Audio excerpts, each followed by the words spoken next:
You can support this project by subscribing on Spotify for £3 a month.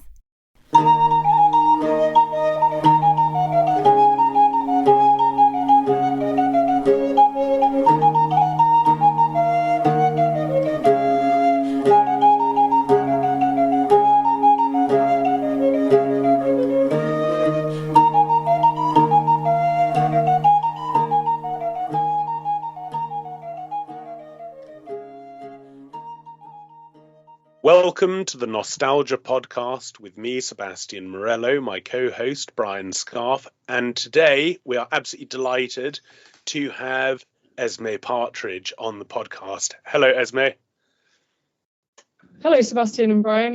Esme, I first met you at Cambridge, I think, at a Trinity Forum event, and then very soon after that, I came across all of this remarkable material on the religious commitments of our newish now King Charles III.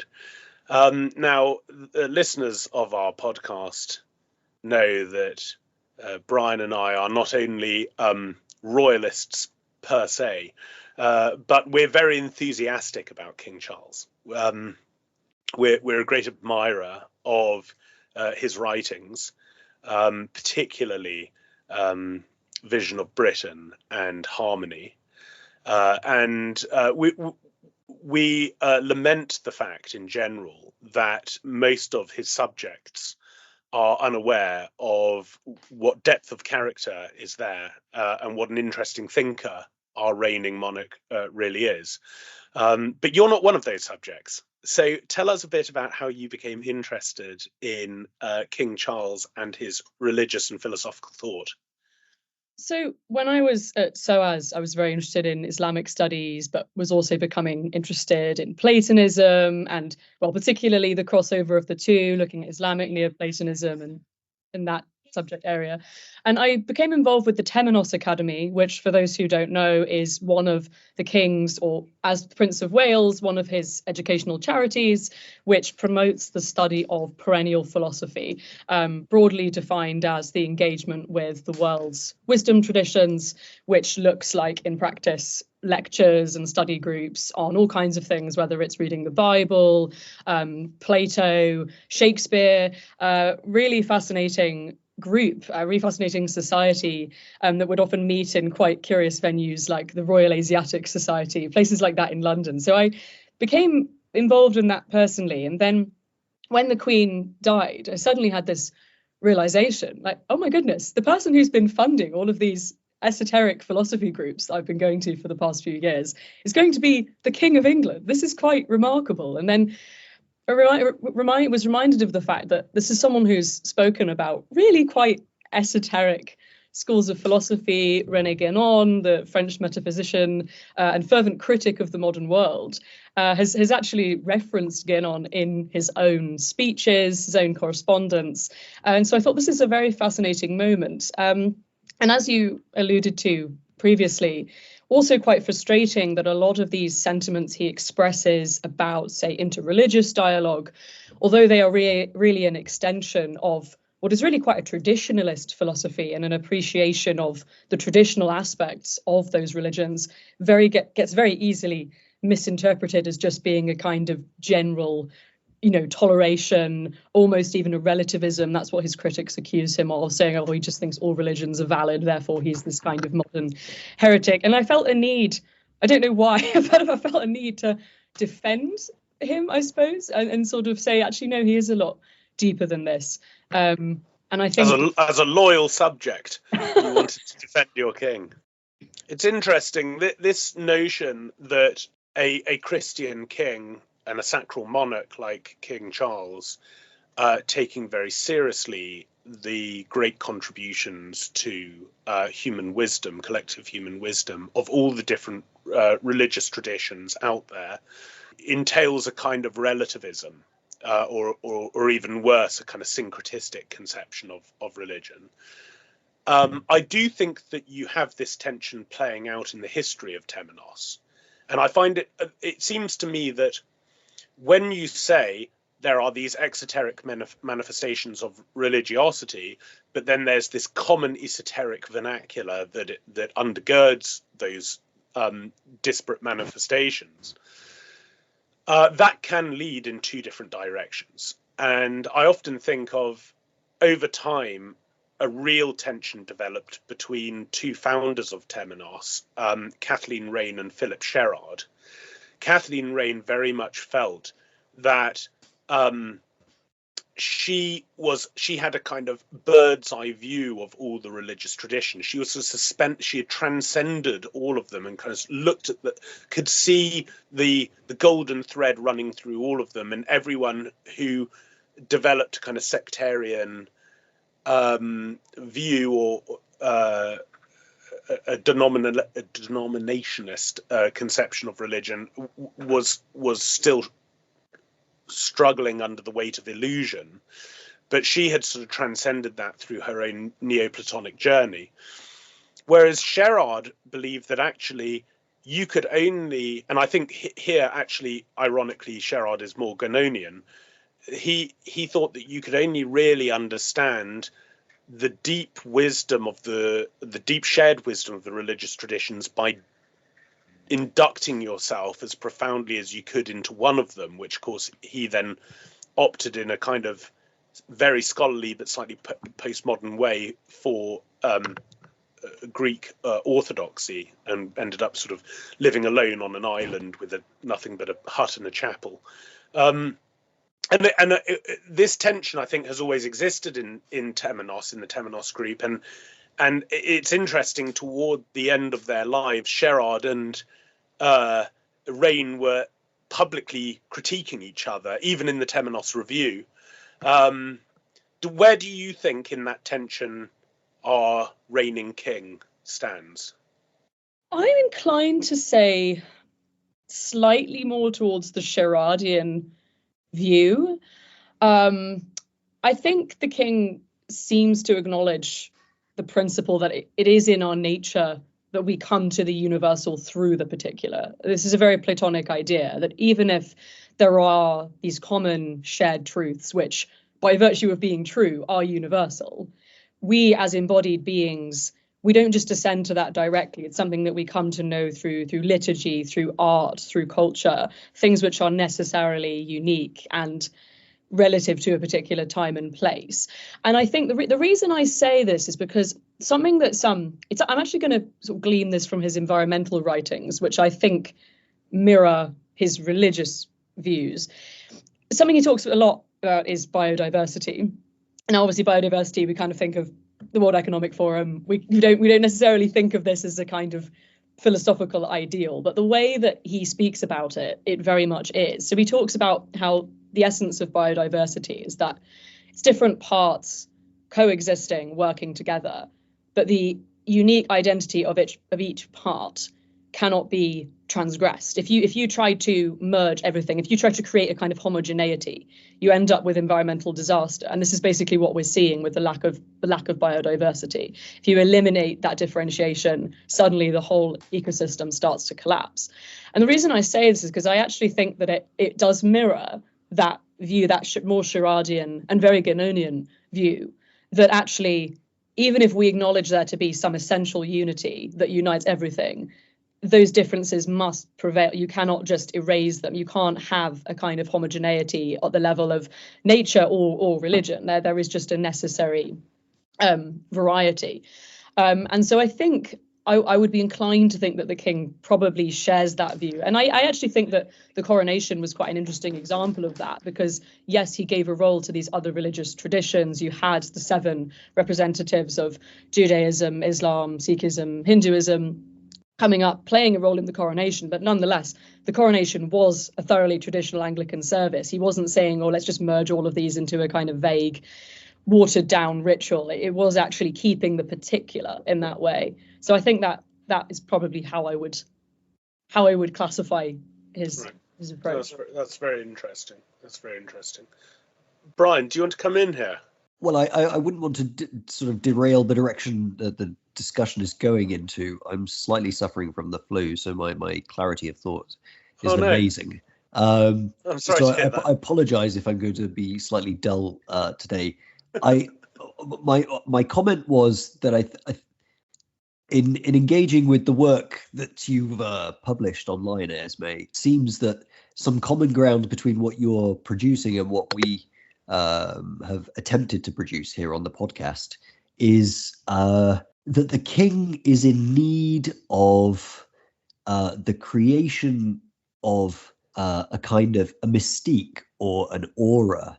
So his thought and his inner life is there and is known to a very small number of people who are taking an interest in these things, but it hasn't spread any further in the population in a way that that a successful king needs a kind of mythology to arise around him, and I think both your work and what we try and achieve here is making contributions towards this.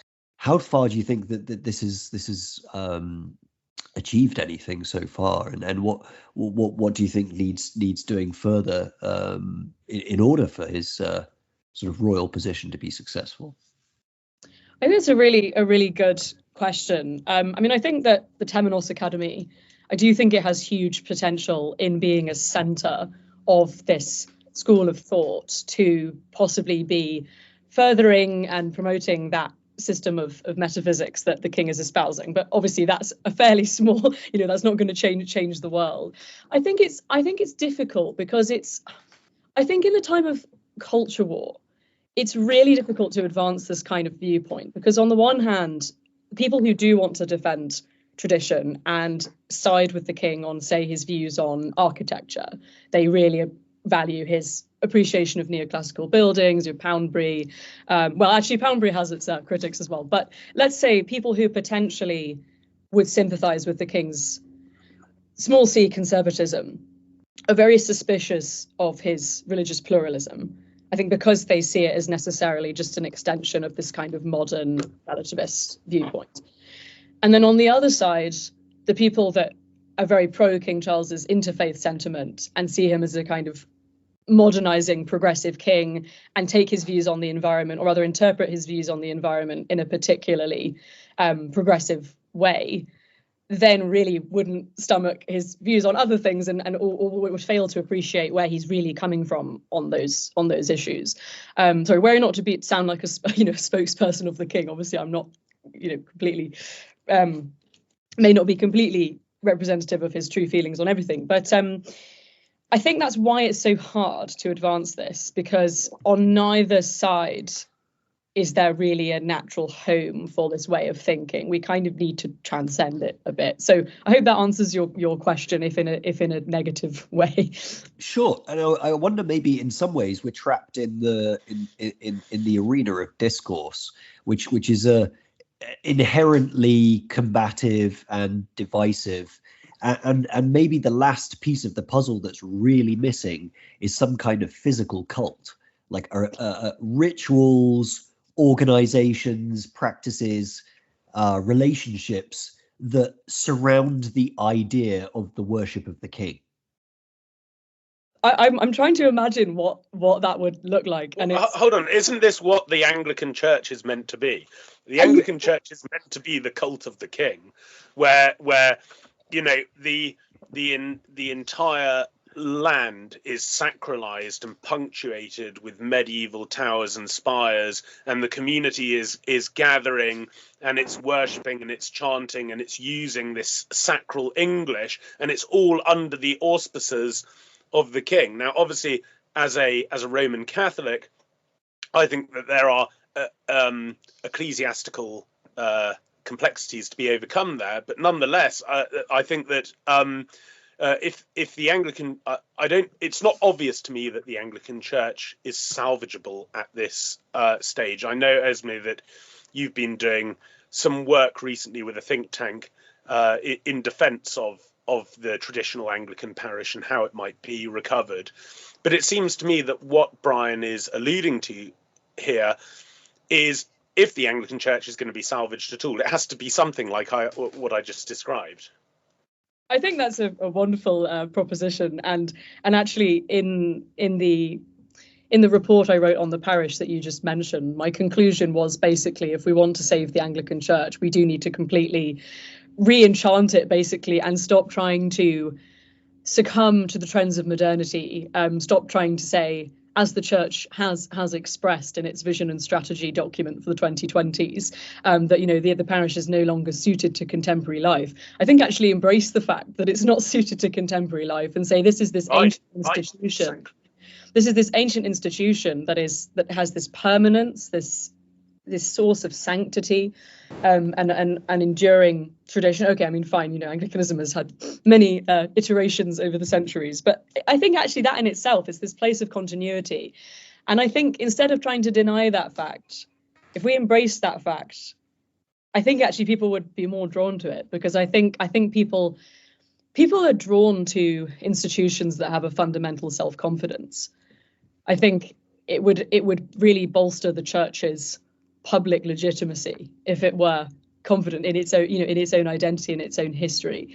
So I suppose that relates to your idea of the cult of King Charles and reviving Anglicanism. I don't think that you're necessarily wrong, but I wonder whether there's a missing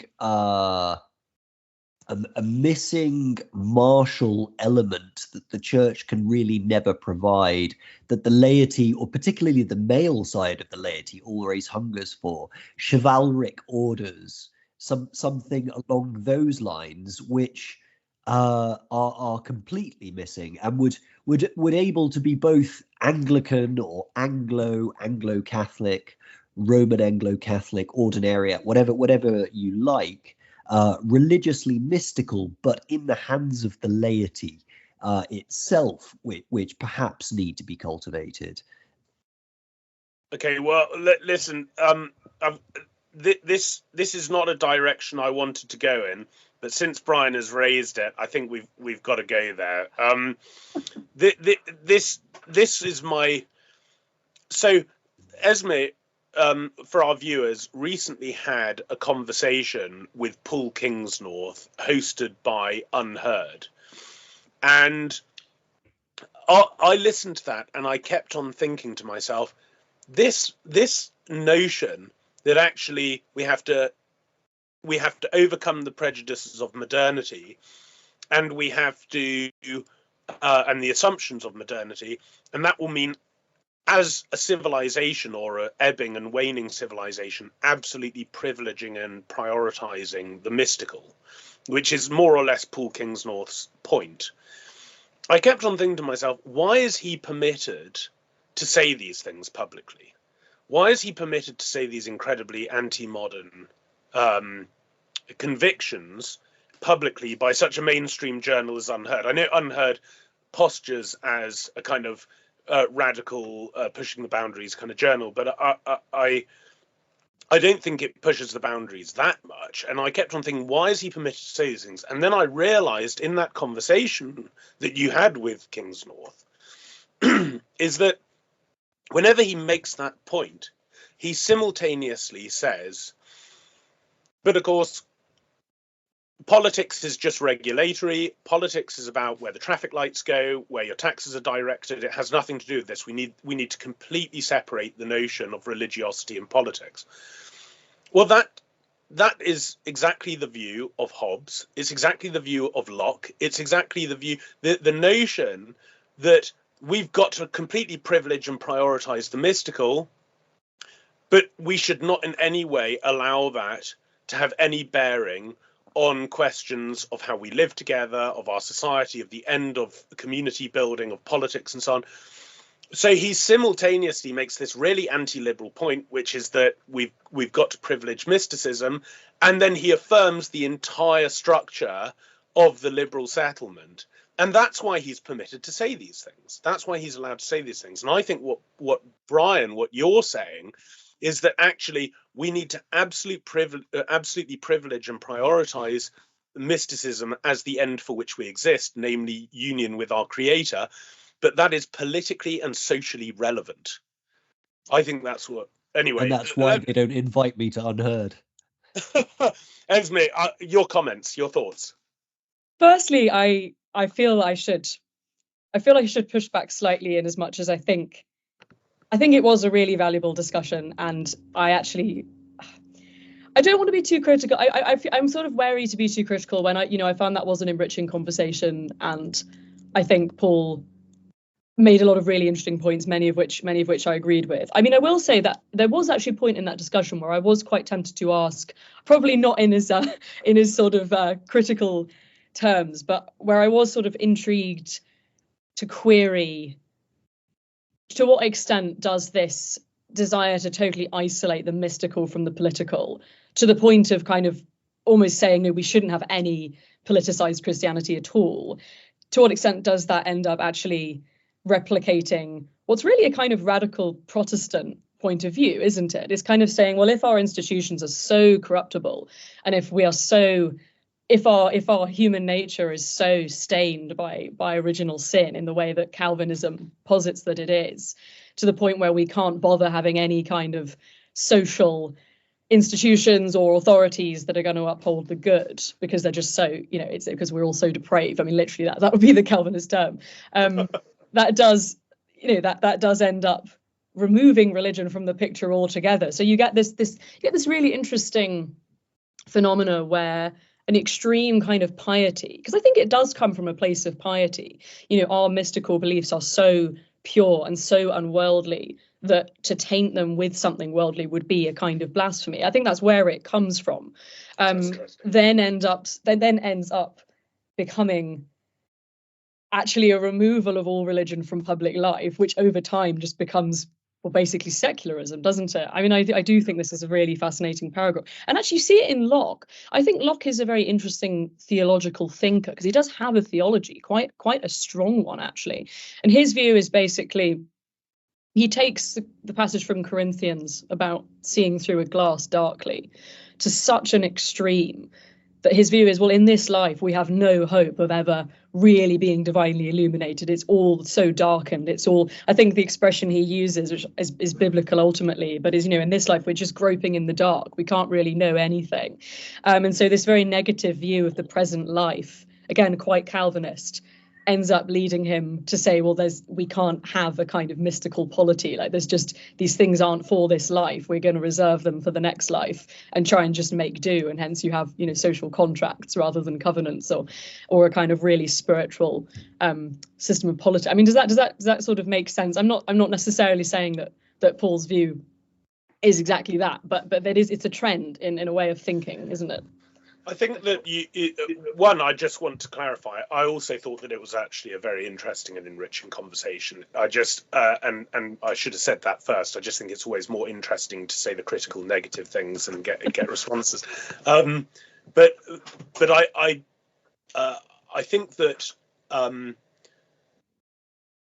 as Paul Kingsnorth develops his thought on these issues, he is insufficiently anticipating a lot of the conclusions to which some of his thought would arrive if developed in a kind of logical trajectory. And a lot of this stuff has already been thought out. And as you say, there are traces of a kind of Lockean assumptions about a neutral arena in which everyone can be privately mystical. And the trouble is that sooner or later you're going to find that there are going to be conflicting mysticisms, and the only existing magisterium who will be able to adjudicate over that is going to be a secular state. And so you're just going to have private mysticism continuously conforming itself more and more to the prejudices of secularism, which is, guess what, called modernity. So and on top of that, I wonder whether private mysticism is actually mysticism at all. Yeah, it's not a thing.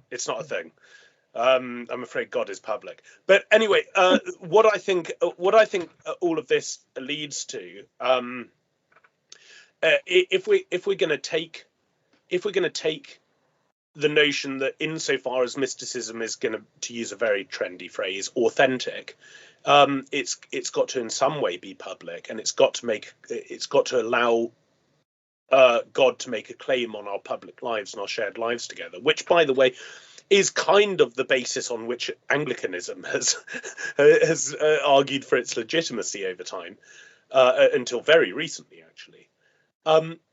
It seems to me that as a political movement, to not coin a phrase, that would look like something like cosmic Toryism. Now, I first came across this phrase when I was sitting on a panel at Cambridge University with Philip Blond, and he came out with this phrase, and I thought, that's great. So then I started, I looked up where it might come from, and I started reading the historian Basil Willey, who has a whole chapter on... Oh, you've got it right there. You've got the book on your desk. I'm obsessed with this series. I know, it's a really impressive series, and not very well known now.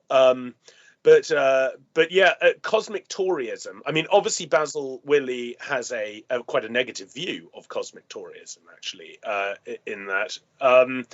But it's a phrase that I keep on returning to. And I think it's very much connected with what you were saying about biodiversity, insofar as it's a political stance that is based not primarily on an ideological abstract schema, but on a view that the land itself, the national territory, has a sacrality of its own. And that a politics needs to in some way be tied to a piety of the land. Anyway, can you speak to us a little bit about cosmic Toryism? Cosmic Toryism. It is a wonderful phrase, isn't it? So cosmic Toryism, as you say, coined by Basil Willey in his book on the 18th century background, which is really a book about the idea of nature and how the idea, or rather the ideal of nature, evolves throughout this period, following on from his book, The 17th Century Background, which begins to introduce that theme. And then in this one, it really, really kind of delves into it more deeply. And the reason I mention nature is because I think it is quite important to contextualize what this idea of cosmic Toryism is, and the view of the natural world and the system of politics that it inspires. So in the 17th century, we've just been talking about Calvinism, with reference to King's North, and this idea of the world as being so fallen that we don't have religious institutions. So this is part of a view, a very Hobbesian view, which sees man as being depraved, basically, brutish, nasty, the famous quote. There's a very negative view of human nature, and indeed of creation as well, of physical nature, that's coming out of this Calvinist Protestant theology, which would have actually been preached in the Church of England around this time. This would have been fairly common. People would have this extremely negative view of nature. And so what you start to see in the 18th century and the 17th century with the Cambridge Platonists is basically a reaction against this view, saying basically a reaction against this extreme Protestant theology, which says, actually, no, human nature is not completely depraved. There is a divine spark within us. There's this Christian idea of synderesis. There's a kind of natural God consciousness that is within all of us. And also looks at the idea of human reason and says actually reason in the Platonic sense of nous or nous, I never know how to pronounce it, is essentially something that we have, this reason that's in communion with divine reason. So you start to see this more positive view of human nature as having the potential to know things divine, basically. And so on this backdrop, you have the Earl of Shaftesbury, the third Earl of Shaftesbury, Anthony Ashley Cooper, who's very influenced by the Cambridge Platonists, very critical of Hobbes, quite critical of Locke, although it's interesting because he was actually tutored by Locke, and as far as I can tell, maintained a close relationship with Locke, which may be why he wasn't publicly that critical of him, even though clearly diverges from him in a pretty major way. So the Earl of Shaftesbury is positing what you might call a cosmic Toryism, where he's basically saying, no, the fall has not permanently ruined human nature or creation to such an extent that we can't find God in it, we can't find the divine in it. And actually he takes a much more optimistic view of creation and says actually everything is in a state of harmony. If you look at creation, there is a very intricate balance between elements, different energies in the universe, creating this ultimately harmonious whole. Even if from where we stand, things might appear to be bad or corrupt, they're actually part of this much greater unity. And in this view, he's very influenced by Plato, and particularly the Timaeus. So the Timaeus is Plato's cosmological work, which basically asserts that the whole cosmos is in this state of divine harmony. Everything's been finely tuned in different proportions. It's a very musical vision of the cosmos as really a good and positive thing. And also very influenced by Stoicism. So again, there's this huge revival of Stoicism in the Renaissance that the Earl of Shaftesbury is very influenced by, sees again everything as being part of this harmonious whole, where things which might seem to be bad we actually just have to accept because they're part of this order, this divine plan, if you like.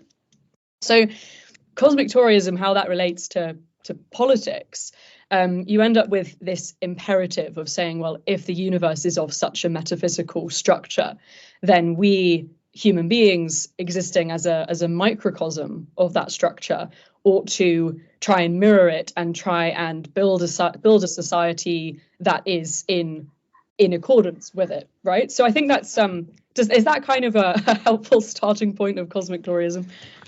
Well, it certainly, and it's very interesting that, of course, this third Earl of Shaftesbury, and maybe this should be expected given that, as you say, he was trained by Locke, but throughout his entire life he was a Whig. He wasn't a Tory, and so cosmic Toryism, I think it's important to emphasize, is not it's not a political faction.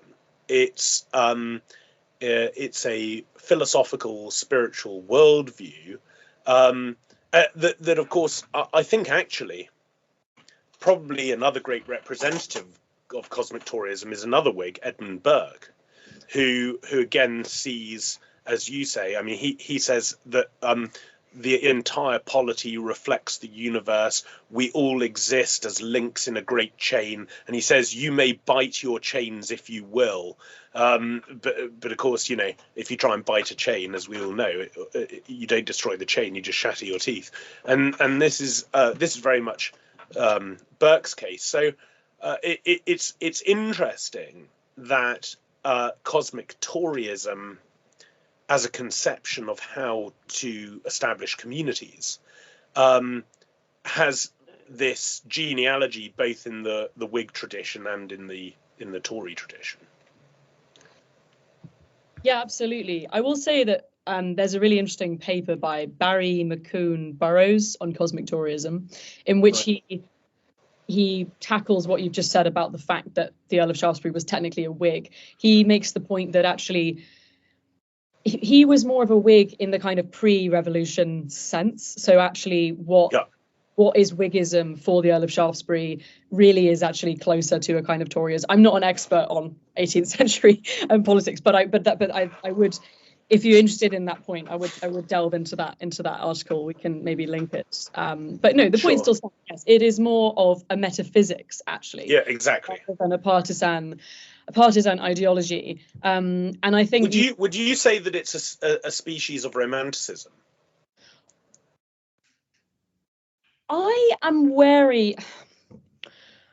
I think again it goes back to the conception of nature actually, because there are certain strains of romanticism which ostensibly might share the Earl of Shaftesbury's view on nature, in that we can take nature as our teacher because we are part of this cosmic order. That might seem to have parallels with later romantic thinking. But I think we have to bear in mind that Shaftesbury has a very specific idea of nature as something that is ordered in this very deeply Platonic idea of a structure of nature and underlying logos, which does tend towards a certain kind of conservatism. Whereas I think that nature later on can be used to denote something much more almost anarchic. I mean, you see sort of later 18th century writers like Baron de Holbach speaking of nature as this kind of atomist chaos, which tends towards a very sort of liberal notion of nature, which anticipates a lot of modern liberal ideas, actually. I'm sorry. Well, Rousseau, of course. Rousseau, you know, if only we get back to nature, we'll discover that we're these kind of perfectly pure tribesmen, free of the kind of hierarchical structures of a received traditional society, and we will just have this kind of egalitarian paradise, you know. Absolutely. I'm so glad you mentioned Rousseau, because that is exactly what I was trying to gesture towards. I think from Rousseau onwards, you get this idea of a state of nature in this very positive light, you know, that noble savage ideal, which ends up actually being a refutation of civilization altogether. And I think it's important to emphasize that Shaftesbury doesn't hold that view, because yes, he has an idea of a nature, a capital N nature, a nature of man, which is really a rational nature. But for him, for Shaftesbury, that nature is something that has to be perfected through, I think liberal education is actually something that he cites. We actually need education, we need discipline to refine that latent perfection which is there within our nature. And there's a really lovely quote from his advice to a writer, I think is the name of the text, where he basically says that try and find it, that the grace of a trained dancer is more natural than the uncouth movements of the rustic. Yeah. So I think sums up his view of nature really beautifully, which is when Shaftesbury speaks positively of human nature, he's not literally referring to just our kind of savage, you know, just our impulsive whims that we might express in a kind of pre-civilized context. He's referring specifically to nature as it is perfected through reason and virtue and liberal education. Which, of course, is, you know, Edmund Burke says famously, and Maistre quotes it in several places because he loves it. Burke says, art is man's nature. And Burke's point is that actually the nature art distinction is a very confusing one when you're dealing with human nature, because it is natural for us to create architecture. It is natural for us to wear clothing. It is natural for us to do all of these things. And insofar as we seek to perfect our nature, we will be bringing nature to perfection through an artistic project, or whether that be art in the sense of the liberal arts, the artistic formation of our minds and the habits of the intellect and so on, or visual arts, or whatever it is. This is actually what human nature does, right? It's not something artificial. It's revealing a very interesting dichotomy at the heart of the conservative progressive debate, because both views appear to have a belief in the improvement and perfection of human nature in some form, but each understanding all of those terms in a very different way. So you have these deeply conservative Platonic thinkers who see the human person perfecting himself as an artist, and we all intuitively feel like, yes, this is some deep truth. And then at the same time, you have progressive politicians talking about human beings and perfecting our natures using the law and social circumstances and wealth redistribution, and we all intuitively think, wow, this is really naive and utopian. Where is this divergence? Divergence between a more conservative view of the perfection of human nature versus a liberal one. Right. I think it's a very interesting question. I mean, I think that a conservatism grounded in the idea of logos, that we are made in the image of God, implies that there is an ideal way to be. There is an ideal of reason, an ideal of what it means to perfect oneself as a human being. And I think generally in the more liberal conception, that tends to mean reinventing that ideal. It's sort of saying that self-betterment is not conforming to one particular ideal, but it's fashioning your own. So almost the difference between genuinely believing in the most transcendent higher power or a god and finding that within oneself. So the really pride and humility ultimately.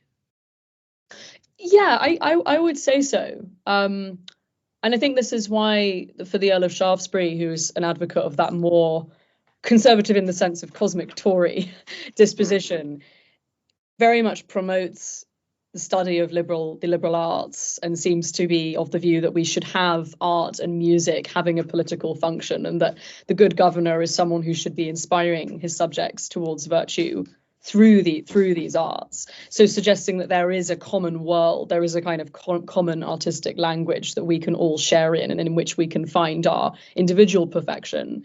Whereas I think that a more liberal view of self-improvement would see such a paradigm as actually itself being oppressive and sort of restrictive. Does that? I mean, Sebastian, what do you think about this distinction? Well, no, I think it's extremely interesting, and actually, the more you talk, the more I'm starting to wonder whether cosmic Toryism is what we mean by, to go back to our initial conversation at the beginning of this discussion, what we mean by the universal wisdom tradition as it is instantiated in Albion, right? Cosmic Toryism is the particular genius of the various peoples of Britain, embodying and realizing in a community what is like the Sophianic conception of reality, right? As the unfolding of the wisdom of God, right? As the whole of the universe is, as it were, the materialization and realization of Holy Sophia. What does that look like in particular communities?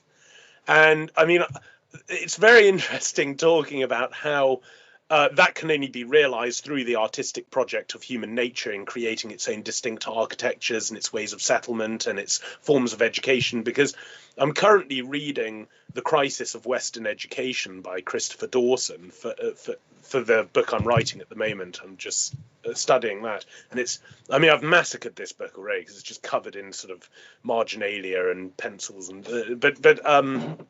but that's exactly what he says. That's what Dawson is talking about. Dawson is talking about what did the West do to instantiate this search for genius, and what did this mean in the particular education paradigms? I keep on, as I'm talking, I have in my mind the Cathedral of Albi, in the south of France. I'm not sure if either of you have been there, but it's a kind of, when you go in, the whole thing is a catechesis on what Holy Sophia is, because as you walk into the cathedral, the first thing you see is man's search for God. So you have the stars, you have the planets, the moon, you have the astrological charters, you have the Magi in a kind of fresco on the wall, sort of looking up at the stars and trying to see where God may have been realized among them in the earth. You have this whole search for God, and then you have this stone screen, like a rood screen, but going all the way around the church. And on the outside of that are all of the Old Testament patriarchs. And so it's the whole Old Covenant of God. And then you go through this little doorway. So it's like if you like, it's a cathedral inside a cathedral. And then you go through this little archway, and above that is Saint Simeon, representing the bridge from the Old Covenant to the New Covenant, who holds up the Christ child and says, the Nunc Dimittis. And then you walk in and you've got all the apostles. So you've got man's search for God, God's search for man, and then God's union with man in the incarnation. And you kind of move in stages. It's flipping incredible. And the question that I always have is, if that is the great drama of humanity, and the biblical conception of the polity is the discipleship of the nations, is the union of the nations with the Lamb at the eschaton, what does that great drama look like in the lives of the corporate persons of each nation, right? And this is why I do think we do need to retrieve a totally cosmic, Sophianic conception of what it means to dwell together. And I'm sorry to conclude all of this stream of consciousness with a negative point, but this is why I'm starting to wonder whether someone like Kingsnorth is a kind of Trojan horse, because in the end, what I want to see, if this doesn't sound too ideological, what I want to see is mysticism as politically and civilizationally relevant. I want, if we're going to have a democratic age, I want a political class that go on long retreats, and they tax and they do public penances, and they tax the nation so that they can fund the building of monasteries across the land, and they institute public feast days, and they bless the fields. And like I want a political settlement in which the union of the members of the state with their creator is deemed relevant to public discourse.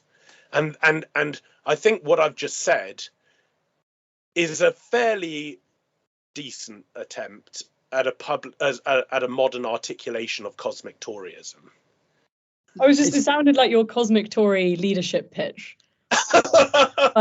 They live stream it on GB News, like the Conservative leadership election, and that's what you come out and say. Well, okay, two things. Firstly, I think you should actually have Paul on this podcast, because I think there's obviously a whole debate to be had here, which I'm quite wary to kind of jump in, and I think that is a conversation for you two to have, and I would certainly eagerly watch that. And secondly, I think everything that you just outlined in your leadership pitch is actually quite close to what the third Earl of Shaftesbury wanted. I mean, much of his mission was to publicize philosophy and make philosophy something that was in the public domain and that was being discussed by legislators and leaders. I mean, he is, at the end of the day, an extremely Platonic thinker.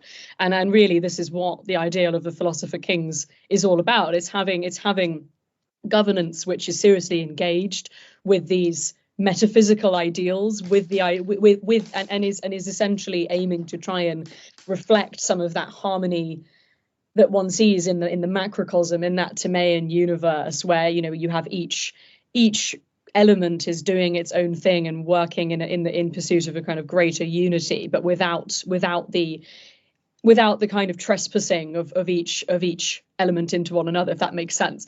Yes. Sort of translating that into politics, which is indeed Plato's entire definition of justice. I mean, Plato's idea of justice is allowing each party, each individual, to go about their pursuits, their sort of what they are destined to do, without meddling into each other's business. Basically, I mean, that's not verbatim what Plato says, but his idea of justice is basically harmony. It is the subsistence of difference within some kind of unity. It's the cooperation of difference within a whole. And I very much think that's what the Earl of Shaftesbury was sort of getting at in his philosophy, and specifically, as you say, that the people who are leading it are conscious of this, and it's not just an arbitrary.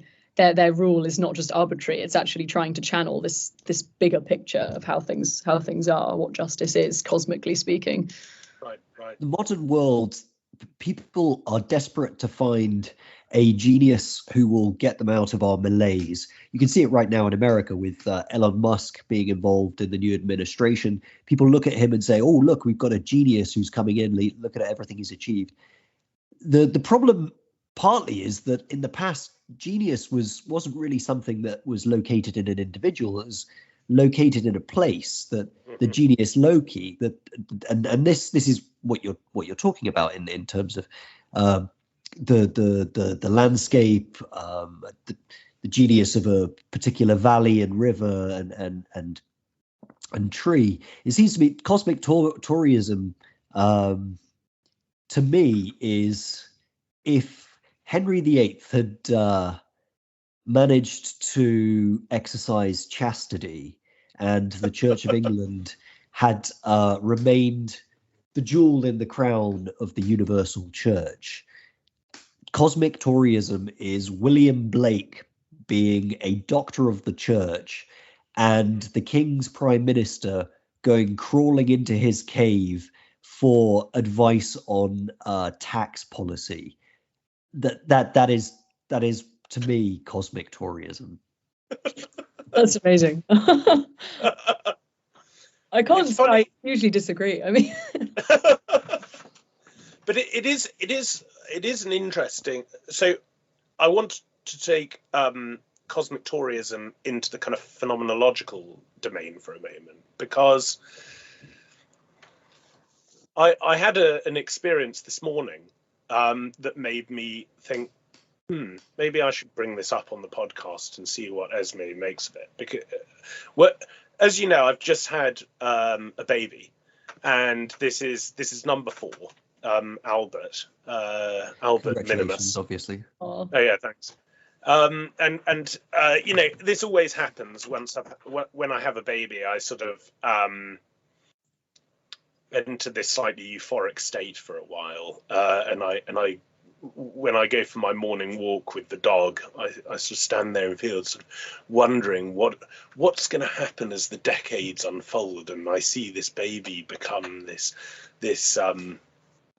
person who's taking charge of his own destiny in some way, and I stopped under this oak tree, and English oaks always fascinate me because there's some weird, really strange, mysterious connection between England and the oak. You know, even to this day, over 50% of Europe's ancient oak trees are in England. England just has this incredible connection with, and of course we've got the whole mythos of the royal oak and how the monarchy was saved through this oak hiding and protecting the future King Charles II. And I stood and I looked at this oak tree, and I suddenly, like, my heart started racing at just how beautiful it was. And it's quite an interesting thing, because when you, to go back to an earlier point, when you encounter the particular, the radiance and the glory and the majesty of the particular is almost overwhelming, and it's almost easier to go through life not giving the time of day to think. I started to think, if this were the only oak tree in the world, everyone would travel from all around the world to come and look at it, and they would all see how incredibly beautiful and incredible it is. And I wonder whether in this modern epoch of abstractionism and virtual reality, where we're becoming more and more disassociated from the experience of the particular, we're just going to it's not that these oak trees are disappearing, or I mean they are, but it's not that the world of the particular is going. It's just that we are developing a film over our eyes so that we no longer are able to develop a sophianic conception of the world. But we're aware of that, and we're becoming frustrated and traumatized as a consequence of it. And now what seems to be happening is this deep appetite, and I see it everywhere, this deep appetite to have this encounter with the mystical meaning of the cosmos as it is instantiated in the particular. And I want to invite all of our listeners, I want to invite everyone just to go and stand under an oak tree in the morning with your dog and just look at it and commune with it and see the unfolding of the Godhead in this incredible expression of himself that he holds in being, and he wills it. He wants it to be there, and he wants us to have an encounter with him through his creation, and then see whether ask oneself questions. Are all of our ideological squabbles and our rubbish architecture and our plastic clothing and our, you know, the whole modern world that we've created, is it the only option available to us in this deracinated modern settlement that we've established? And if there is another option, what would it look like? That, I think, is what the whole conversation about cosmic Toryism is kind of alluding to, that there might be another option in modernity. Well, that was very poetic, Sebastian, and it's funny because Sorry, is it too early for that? No, not at all. No, not at all. And actually, funnily enough, what you were describing, your epiphany standing under the oak tree, reminded me of one of the Earl of Shaftesbury's own treatises on his experience of nature. I'm just going to read a really short extract. You have to imagine this written with all of the nouns with capital letters, which makes it even more hyperbolic. Ye fields and woods, my refuge from the toilsome world of business, receive me in your quiet sanctuaries and favour my retreat and thoughtful solitude. Ye verdant plains, how gladly I salute ye. You get the picture. Oh, glorious nature, supremely fair and sovereignly good. So he's having these revelations just walking around nature. And having recently been to the Earl of Shaftesbury's estate, because this is a funny coincidence, actually, all of this having this conversation about cosmic Toryism, because the current Earl of Shaftesbury hosts something called the Realization Festival at his house in Dorset every year. And I went to this festival this year. They invited me to run a workshop at it, but I stayed for the whole thing. And it was a 3-4 days really retreat, basically, with no technology. There was quite a strict rule about not having mobile phones, and I have to confess, this was the longest period of time I've ever gone without using my phone, and I feel really guilty about that, because it is hypocritical. But the reality is I am just on my phone a lot, or if I'm not on my phone, the prospect of something coming up on my phone is in the back of my head. And we spent this 3 or 4 days on the Earl of Shaftesbury's estate, walking and roaming in this exact landscape that he's talking about, having these epiphanies. And I felt very similarly to you, Sebastian, that description. I felt that without that distraction, poetry just kind of comes. Like, I don't consider myself a poet, because I write poetry, like, I write maybe 5 poems a year. I'm not, but when I was there, it just, lines just come to you.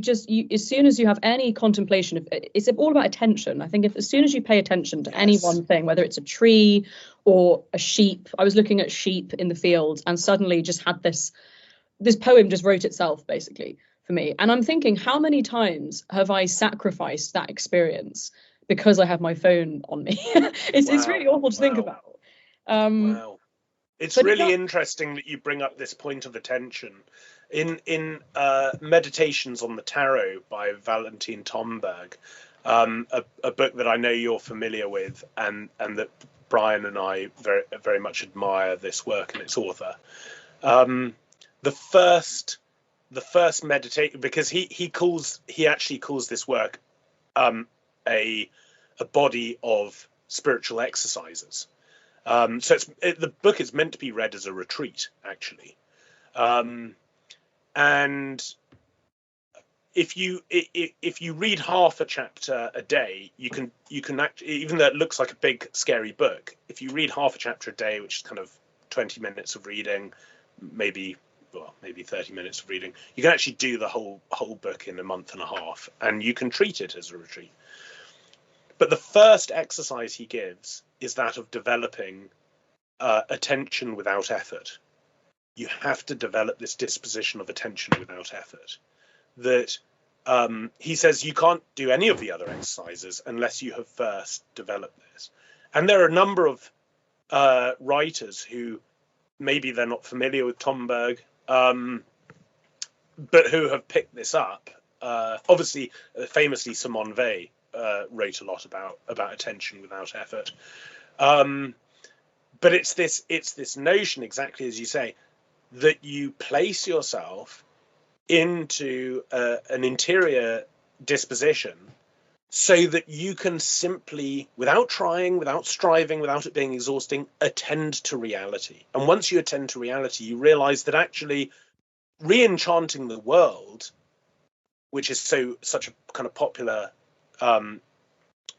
conversation at the moment, if understood correctly, isn't about, by an act of sheer will, trying to see the world in a pre-modern way. It's literally, if you just attend to the world, you will see that it was always magical. It's just as you say, we were staring at our phones too long, but actually it was always magical. The world was always magical. Absolutely. And to go back to your original question about modernity, I really do think that we find ourselves in a situation where we've created a society that actively inhibits that attention and that contemplation. And it's easy to just gloss over that and say, oh, it doesn't matter, I can just cut out a section of time in the week to be contemplative. But that's not what it's about. It's about the spontaneity and the inspiration that comes to you when that is your default state, when being attentive is your default state. And how to reclaim that is really difficult, partly because I think so many of our brains have been rewired in a way. I'm sure it's reversible, but I think my brain, definitely has been rewired. Again, very ashamed of this fact. Well, I think fortunately insight isn't really a brain thing. How we can get round that is realizing that this is not a state of mind as found in brain chemistry. No, but I do think that brain chemistry has a role to play in getting there. I think in the same way that you can't, when you're trying to write something, say, you're not going to have the basic inspiration to write something if you're like, I don't know, you've eaten loads of junk food or something. Like there are basic. It has a facilitative mechanism. Yeah. So I wouldn't. The mind makes use of the brain. Yeah. No, exactly. So I think this question of attention is so foundational, because I think that magic discloses itself. I think when you're in that state of mind, you don't need to search for it in the same way. It just comes to you. I mean, we're incredibly receptive creatures, and it's how to reclaim that in a technological age. It's incredibly difficult. Esme, you're such a nostalgia person. I think small g nostalgia. So I really, really hope you'll come on again to our podcast, because this was a fantastic conversation, and I'm just so thrilled by the work that you're doing, the really interesting, creative work that you're doing, and it will be very interesting to watch in the years to come as you foment and facilitate the re-establishment of cosmic Toryism as our political settlement. I'll see you at the Cosmic Tory Party Conference. We can. But no, thank you. I've loved this conversation, and absolutely, I hope that we can continue this conversation in the future.